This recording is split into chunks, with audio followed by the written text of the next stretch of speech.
Genèse, chapitre 16. Saraï, femme d'Abram, ne lui avait point donné d'enfant. Elle avait une servante égyptienne nommée Agar. Et Saraï dit à Abram, « Voici, l'Éternel m'a rendu stérile, viens, je te prie, vers ma servante, peut-être aurai-je par elle des enfants. » Abram écouta la voix de Saraï.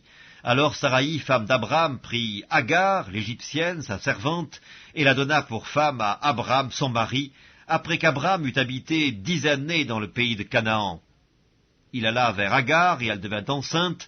Quand elle se vit enceinte, elle regarda sa maîtresse avec mépris, et Saraï dit à Abram, « L'outrage qui m'est fait retombe sur toi, j'ai mis ma servante dans ton sein, et quand elle a vu qu'elle était enceinte, elle m'a regardé avec mépris, que l'Éternel soit juge entre moi et toi. » Abram répondit à Saraï, « Voici ta servante est en ton pouvoir, agis à son égard comme tu le trouveras bon. » Alors Saraï la maltraita, et Agar s'enfuit loin d'elle. L'ange de l'Éternel la trouva près d'une source d'eau dans le désert, près de la source qui est sur le chemin de Chour.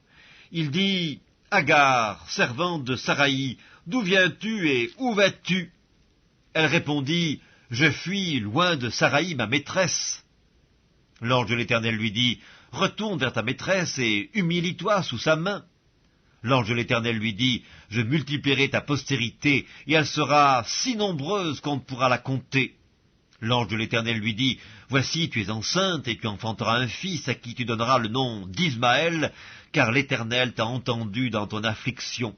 Il sera comme un âne sauvage, sa main sera contre tous, et la main de tous sera contre lui, et il habitera en face de tous ses frères. » Elle appela Ata El-Roi, le nom de l'Éternel qui lui avait parlé, car elle dit, « Ai-je rien vu ici après qu'il m'a vu ?» C'est pourquoi l'on a appelé ce puits le puits de Lacaï-Roï. Il est entre Kadès et Bared. Agar enfanta un fils à Abram, et Abram donna le nom d'Ismaël au fils qu'Agar lui enfanta. Abram était âgé de 86 ans lorsque Agar enfanta Ismaël à Abram.